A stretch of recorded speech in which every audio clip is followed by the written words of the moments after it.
এই রিয়া, এই তুমি কি করতেছো? আমি এখানে লাভ আর্ট করতেছি। হার্ড। তুমি কি আর্ট করতেছো? হার্ড। হার্ড আর্ট আর্ট করতেছো? হুম। তুমি কি কখনো হার্ড আর্ট করেছো এর আগে? কখনো করিনি, ফার্স্ট দেখি কেমন। এই ফার্স্ট? ঠিক আছে, দেখা যাক। তো বন্ধুরা দেখুন, রিয়া কিন্তু আমাদেরকে একটা আর্ট করে দেখাবে। রিয়া অনেক সুন্দর আর্ট করতে পারে, তো আজকে আপনাদেরকে দেখাবো।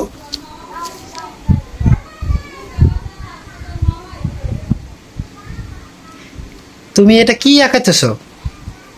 এগুলো হার্ড, খালি বুঝবেন না। বললাম আপনার বুঝার বয়স হয় নাই। তো রিয়া অনেক সুন্দর করে কিন্তু একটা, আমার তো মনে হচ্ছে লাভ হয় না, আমার তো মনে হচ্ছে পান হইতাছে। পানি? এটা পানি, যেটা আর্ট করতে চাইছি ওটা হইলো না। এটা তো আমার তো মনে হচ্ছে কত আরে সুন্দর। রিয়া তো অনেক সুন্দর করে একটা পানিকে ফেলেছে, দেখুন বন্ধুরা, অনেক সুন্দর হয়েছে কিন্তু। এবার আর কি আর্ট, আর কি আর্ট করবে?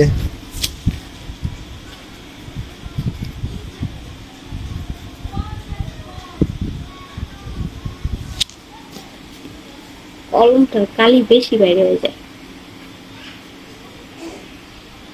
তুমি এটা কি আঁকাতেছো? আমি তো বুঝতেছি না কিছু। এটা আপনার মাথার জন্য একটা ক্লিপ আর্ট করতেছি। আচ্ছা, আমি বুঝতেছি না এটা কি আঁকাতেছে সে, আসলে এখানে আসলে কি আঁকাতেছে আমি তো বুঝতেছি না। একটা কলম লাগবে। এই যে বাহ, কি ওটা? তো বন্ধুরা দেখুন, এদের আসলে প্রতিভা দেখুন।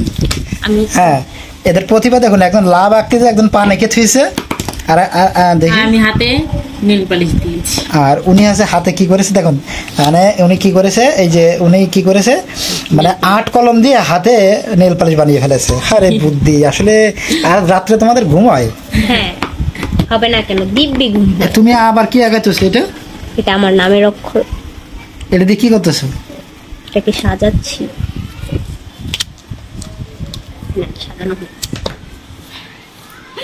কি আর পেলাম। তো সবাইকে অসংখ্য ধন্যবাদ, সবাই ভালো থাকবেন, সুস্থ থাকবেন। আসসালামু আলাইকুম।